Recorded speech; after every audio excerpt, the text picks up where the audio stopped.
Fala galera, beleza? Sejam bem-vindos aí a mais um vídeo no nosso canal e no vídeo de hoje a gente vai conversar um pouco sobre o AFHI11.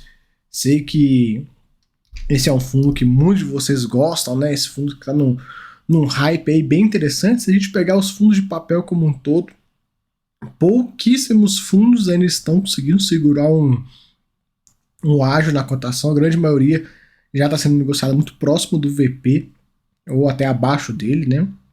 E a gente vê esse fundo aí segurando o ágio, uma posição muito tranquila para possíveis novas emissões. Lembra, ele acabou de fazer uma emissão, né?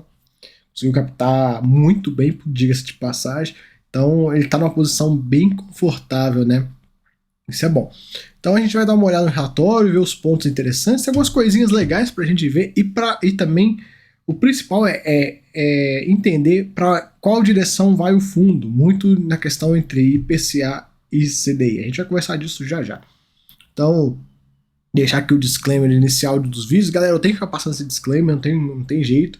Então, lembrar que não é recomendação de compra de venda, isso aqui não é uma análise de compra ou de venda, enfim, vocês sabem disso, né? E o principal é a responsabilidade da escolha, compra ou venda de ativos é do próprio investidor. A ideia aqui do vídeo é sempre pegar e ler, interpretar e dar as minhas opiniões a respeito do ativo. Mas a decisão sempre tem que ser de vocês, eu espero, né, que vocês tomem suas próprias decisões, que o vídeo seja apenas alguma forma de você às vezes entender aquele ponto que ficou meio que você não conseguiu entender, ou você quer aí uma segunda visão, enfim. Mas de toda forma, a decisão final sempre é do investidor, né? Enfim, vamos lá. A FHI é um fundo novo, a gente vê aí, recém completou um aninho, patrimonial dele 94, a gente vai falar do patrimonial daqui a pouquinho. Administração BTG, isso é interessante, que já coloca o fundo no regime caixa. Taxa de administração e gestão 1% ao ano, em linha com o restante do mercado.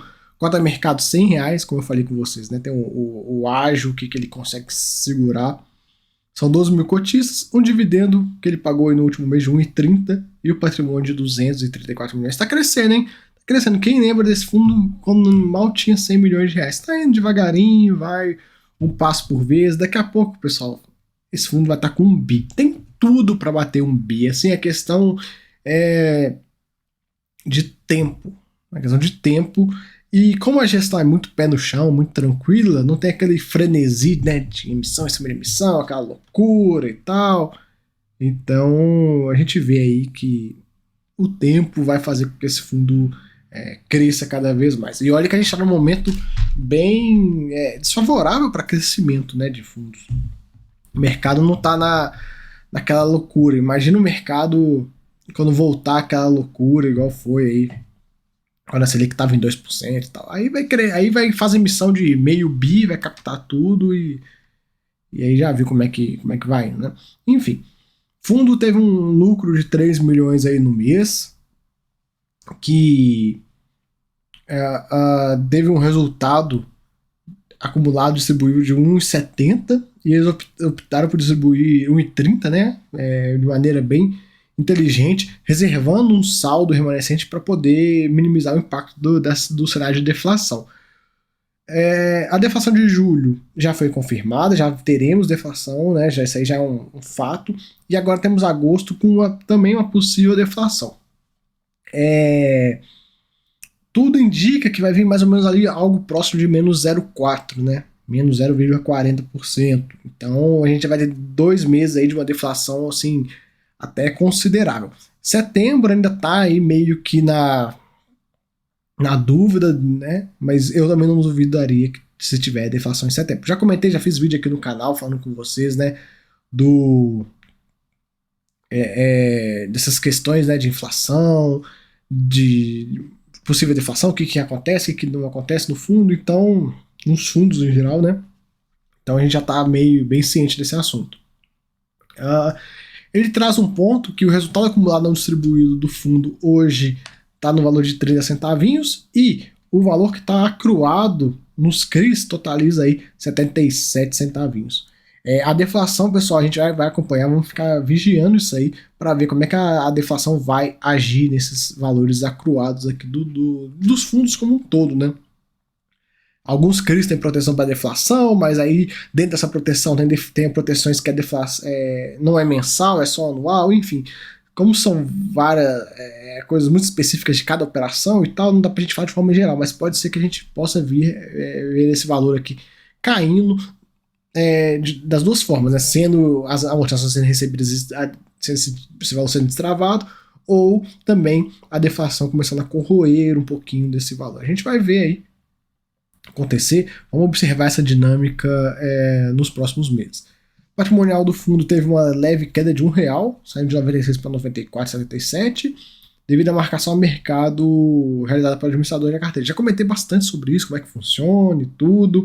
Aquela coisa, o tesouro sobe, o patrimonial cai, o tesouro desce, o patrimonial sobe, correlação inversa. De toda forma, a gente viu aí que nesse mês agora de agosto, o tesouro veio caindo, né? Então, a tendência é que o patrimonial da papelada comece a subir. No próximo relatório, por exemplo, a gente já pode ver aí esse patrimonial voltando para 96 ou até mais. Né? Vamos acompanhar aí. Tudo adimplente, não tem nem o que se preocupar. Como já comentei, pagou 1,30, um yield de 1,3%, considerando essa cota de R$100. Quem pegou lá na 96, 94, R$90 está com um yield bem melhor, né? Diga-se de passagem. Ele comenta a questão dos rendimentos distribuídos refletem a variação do indexador do IPCA de 2 meses anteriores, que é o IPCA de maio de 0,47. Teremos o IPCA de junho e depois o de julho, que foi a deflação. Junho ainda teve um IPCA um pouquinho positivo, um valor de, se eu não me engano, 0,50 e pouquinho. Só um pouquinho maior que esse aqui, se eu não me falha a memória. E depois a gente vai ver a deflação. Então ainda tem uns meses aí para chegar a deflação na renda do FHI. O fundo nos últimos anos me entregou R$15,20, um yield muito bom. A gente vai ver as distribuições históricas dele daqui a pouquinho. Falando da terceira emissão, captou muito bem um montante quase 200% superior ao valor inicial da oferta. Captação assim, excelente, muito bom. Esse fundo vem tendo um sucesso muito forte nas captações dele. Foi aquilo que eu falei. Se ele quiser fazer emissão a cada 3 meses, ele vai continuar captando, né? Mas a gestão é pé no chão, é tranquilo. E um ponto, né, que a gente já viu. Já foi a segunda emissão que a gestora pagou, né? Isso aí eu não posso deixar de mencionar. A gestão tá pagando para crescer o produto dela. Então mostra um baita alinhamento com os cotistas. Lembrando ainda, outro ponto. Ofertas restritas, né? Esse fundo tinha tudo para fazer uma oferta pública e bora, vamos crescer, o importante é crescer. Tamo aqui, coordenador líder. Vamos lá, taxa de 4%, o importante é captar. Igual tem uma certa gestora aí que faz, né? Mas não. Eles estão aí preocupados em manter o alinhamento com cotistas e tal. E isso vai criando uma base de cotistas, por mais que não é aquele crescimento assim absurdo, cresceu 20% no mês, mas cria uma base de cotistas bem fiel ao fundo. Isso para mim é o mais importante. Você tem uma base fiel que tá lá, vem emissão, vamos lá, vamos participar, vamos ajudar. Se vier um movimento, alguém querendo fazer gracinha de takeover, não, aqui não e tal. Então, quando você ganha a confiança e fideliza o seu cotista, que é o cliente final do fundo, isso é muito bom. Eu gosto muito de fundos que tem esse tipo de alinhamento. E os gestores são extremamente acessíveis, né? Estão em live e tal, isso é bastante importante.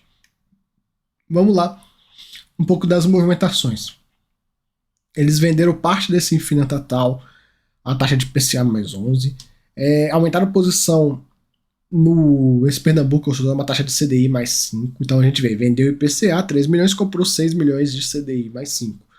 Comprou também mais 3 milhões do Arena MRV, CDI mais 5,23. Então a gente já vê aqui uma conta de padaria que os 3 milhões que ele vendeu aqui de IPCA já viraram aqui um pouquinho de CDI e também venderam parte dessa posição no final de março de 2022 desse CRI e Socican aqui, no valor de 7 milhões de taxa de PCA mais 9, e conseguiram recomprar 5 milhões a uma taxa de PCA mais 10, então fizeram aí um giro nessa posição e pegaram com uma taxa melhor. Então é bem interessante. Ele até coloca, Como a gestão ativa permitiu o fundo gerar ganho de capital através da venda do ativo no mercado secundário com compressão de taxa e recompra uma taxa superior à venda. Então, fizeram um movimento bem interessante aí, valeu muito a pena, né? Você conseguir ganhar 1% aí a mais na taxa do mesmo CRI, da mesma operação que você já conhece. Então, é bem interessante esse movimento. E a gente vê aí as movimentações todas que o fundo fez no mês. E vendendo um pouquinho de SNCI, uma mixariazinha de 3 mil cotas aí. Projeções ele coloca desde o dia 12, data base da carteira do relatório, o fundo adquiriu duas novas operações, sendo uma delas taxa CDI mais 6,8, uma baita de uma taxa, e outra CDI mais 2,5. Nas próximas semanas, o fundo deve liquidar mais 4 operações com taxa CDI mais 2,5, CDI mais 4,25, CDI mais 4,50, CDI mais 5. Então, ele fazendo várias liquidações aí de operações voltadas ao CDI. E o que isso mostra pra gente? Eu vou pular, depois eu volto lá onde eu tava, viu? O que isso mostra pra gente? Que hoje o fundo está indexado 62% IPCA, 36% CDI. Essa parcela CDI ela veio crescendo bastante. E o fundo tem 20% em caixa. Ele não colocou mais ou menos o quanto que essas operações aqui vão representar do caixa, né? Se vai ser todo o caixa, se vai ser parte, enfim. Vamos trazer alguns cenários aqui. A gente tem uma ideia. Se for a totalidade do caixa, essa parcela do indexador do CDI deve ir para algo próximo de 50%. Se for metade do caixa, já vai aí uns 40 e poucos por cento. Então, de toda forma, de qualquer um dos cenários que a gente possa pegar aqui, cenários hipotéticos, o fundo vai se posicionar quase que 50-50 entre CDI e IPCA, num movimento muito acertado da gestão. Minha opinião, eles já vinham aumentando a parcela do CDI, foram aumentando, e isso foi extremamente acertado, principalmente no momento de deflação. Isso aí é um dos tops da movimentação. E também de aproveitar a Selic alta. Então ele pega operações CDI+, e como ele já colocou no último relatório, não sei se vocês lembram, no último relatório ele falou que estava analisando algumas operações IPCA+, porque no momento todo mundo quer CDI, né? Aquilo que eu comentei. Todo mundo quer CDI. As operações de IPCA mas estão ficando meio que esquecidas. E as taxas começam a ficar melhores e tal. A gente pode ver até esse movimento que ele fez da venda e a recompra, né? Que ele fez aqui do Socicam. Isso mostra um pouco isso. Que ele vende. No momento que ele vendeu, o IPCA estava mais quente, todo mundo queria IPCA. Então ele vende, faz uma compressão de taxa, passa esse papel. Parte desse papel, e depois ele vai, opa, vou comprar isso de volta, porque o IPCA já tá todo mundo, putz, sai fora do IPCA, vamos movimentar e tal, e aí você consegue comprar operações IPCA, mas fazendo esse giro, né, esse trade, que é bem interessante. Então, pode ser que no futuro, né, isso aí conjecturando agora, ele aumente a posição, a parcela CDI mais da carteira para algo próximo de 50% e faça esse mesmo movimento de começar a vender algumas posições, tipo uma posição que ele comprar, comprei o CRI ABCD CDI mais 5, aí passa um tempo, ele vende essa posição por CDI mais 3,5, ele faz esse ganho. Por que ele faz esse ganho? Até explicar para vocês que é uma coisa bem, é uma relação inversa. Se eu compro o CRI a CDI mais 5 e te vendo ele no final na taxa CDI mais 3,5, eu te vendi ele mais caro do que eu comprei. O pensamento vai ficar fácil na cabeça de vocês, porque como é uma relação inversa, às vezes dá um pau na cabeça, é imaginar fundo imobiliário. Você compra uma cota de um fundo imobiliário que te paga 50 centavos por 100 reais. Comprei. Se eu te vender essa cota, ela pagando um yield de 0,4, para pagar 0,4, o que tem que acontecer com o preço? Tem que subir. Então, se eu comprei a 100 e te vender, sei lá, 120, você vai receber, em termos de dividend yield, 0,4. Então, mais ou menos a mesma coisa do CRI. Então, ele faz essa jogada, compra por, o exemplo que eu dei, CDI mais 5 e vende a CDI mais 3,5 e faz um ganho aí com essa compressão na taxa aí. Então, bem interessante. Então, o fundo ele vai se colocar numa situação muito confortável de indexador e de possíveis vendas. Então, quando aquela hora que se chegar vamos botar um cenário hipotético de 3 meses de deflação, ou até mais, vamos colocar 3 meses de deflação. Setembro, eu não duvido que setembro vai ter. Uma deflação em setembro e os últimos 3 meses do ano com uma inflação bem baixinha, algo próximo aí de, tipo, no máximo 0,3% ao mês. Imagina, um segundo semestre inteiro que a inflação acumulada no semestre vai ser praticamente zero, contando as inflações e tudo mais. Ninguém vai querer operação de IPCA, mas todo mundo vai estar fugindo disso, então sai fora do IPCA, sai fora do IPCA. E aí você consegue fazer baita negócio. Então aí ele pode aproveitar a operação CDI que ele tem, vende com compressão de taxa, bota um dinheiro no bolso, distribui pra gente esse lucro e vai comprando operações de IPCA mais com taxas assim excelentes.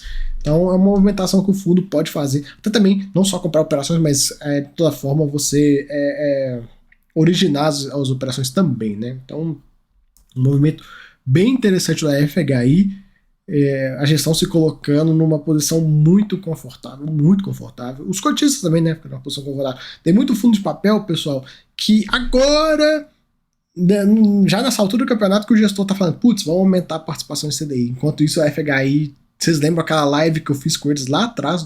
Pô, deve ter mais de 4 meses aquela live, onde a gente conversou sobre o fundo e eles já tinham falado que iria aumentar um pouco em CDI e tal. Na época tinha algo próximo de, acho que era menos de 20%, não me lembro exatamente de cabeça, mas tinha menos de 20% em CDI, e eles foram aumentando, e muito acertada a estratégia, minha opinião. Então vamos voltar, DRE dele do mês aqui pra gente conversar. Olha a parte aqui, negociação com CRI, é isso que eu comentei com vocês. Que ele vai, quando ele começa a vender esses CRIs e começa a fazer esses ganhos, a gente vê, ó, ele começa a fazer ganhos com o giro de CRI. E a gente vê aqui em 2022, ó, ele já vendeu 5,6 milhões. Então, das receitas totais que foram 20 milhões, 25% foi dessa negociação de CRI. Então, um movimento bem interessante do fundo. Aí a gente vê aqui também um ponto que é legal de comentar, o patamar de despesas do fundo, que é extremamente baixo. Se você pensar, ó, 200 mil reais de despesas, o fundo tem um resultado de 3,8 milhões, tá tipo 5%. É um fundo extremamente barato de se investir.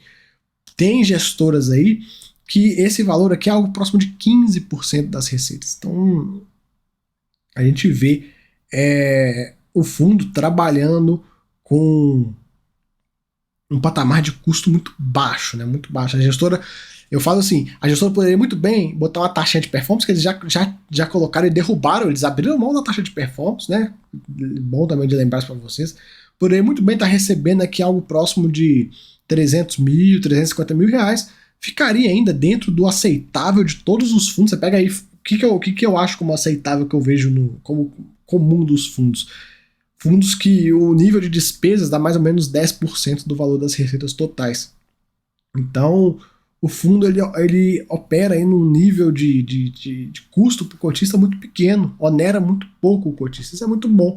Isso mostra um alinhamento excelente entre gestão e cotista. Porque também, pessoal, a gestão não vai trabalhar de graça. Ninguém vai trabalhar de graça. Mas todo mundo tem que ganhar. E eu fico falando com vocês, hoje esse fundo, deixa eu voltar aqui em cima, hoje esse fundo tem 234 milhões de patrimônio. Ele está gerando isso aqui para a gestora. Imagina quando esse fundo tiver 1 bi, tiver 4 vezes o tamanho que ele tem atual. Esse aqui vai dar dando um valor próximo de R$1 milhão, 800 mil, se crescer de forma linear, né, igual seguindo o PL do fundo. E já é um dinheiro, assim, é uma grana. E eu falo para vocês, esse fundo com 1 bi, gerando 800 mil reais aí, mais ou menos, de despesas para gestão, administração, etc., tem fundos aí que cobram taxa de performance. Vocês podem olhar nos próprios relatórios, eu não estou pegando nenhuma informação privilegiada nem nada. Abre o relatório e olha quanto que eles cobram por mês de taxa de performance. Tem fundo que cobra mais de 1 milhão de taxa de performance. Então, é legal de comentar isso, porque às vezes você tá lá comprando um fundo e tal, e achando que, putz, tô recebendo um baita dividendo, mas você tá deixando um caminhão de dinheiro na mesa. E nesse caso aqui não. Nesse caso existe um alinhamento muito forte entre gestão e cotista. Isso é o mais importante. Isso é o mais importante. E isso reflete no quê? No número de cotistas vem crescendo. Se pegar aqui desde fevereiro, ó, quase que dobra e ganhando aí 10% ao mês de cotistas. Excelente e tá ganhando esse número de cotistas sem frenesi de oferta pública, sem ir lá na XP e pedir a XP, pelo amor de Deus, vamos captar, toma aqui, ó, eu pago 4%, dane-se, meu cotista acha ruim, o problema é dele, quero é captar.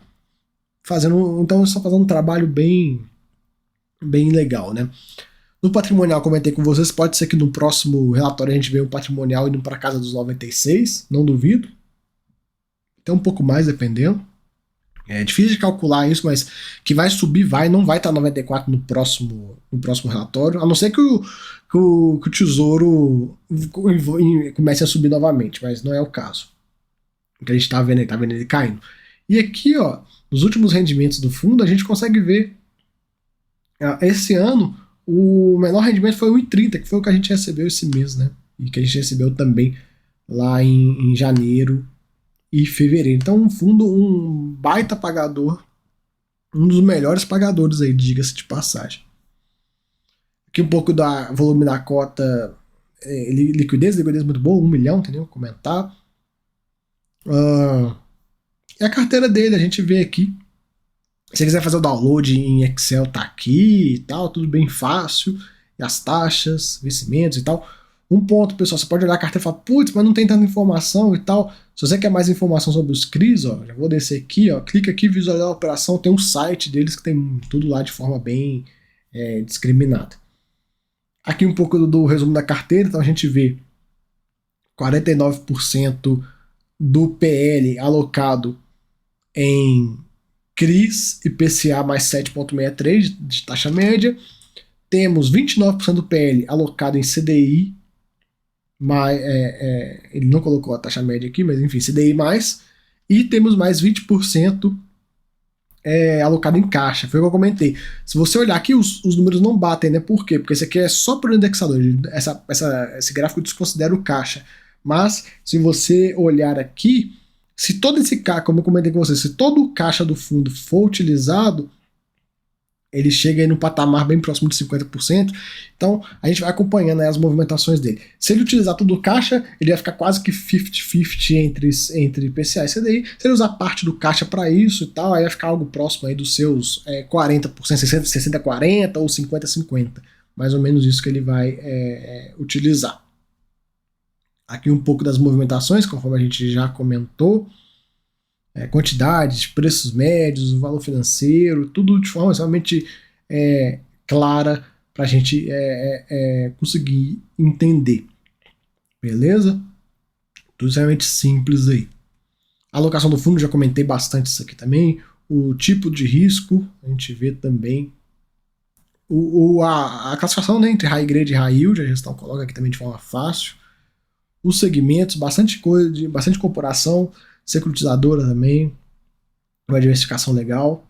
E aqui um pouco das operações, e ele coloca, né, o que eu acho mais legal assim, também, além dessa visualização da operação que abre o site, eu vou abrir aqui para vocês verem, tem tempo que eu não mostro, ele mostra se é high grade, ele mostra se é high yield, então às vezes você tem lá, putz, eu tenho dúvida ainda, não sei o que é high yield, não sei o que é high grade, não sei bater o olho na operação e entender o que é o que, porque não existe uma regra, pessoal, não tem você chegar e falar assim, não, operação high yield vai ser IPCA até tal número. A partir disso já vai ser abaixo disso vai ser high grade. Assim, então, não é bem assim.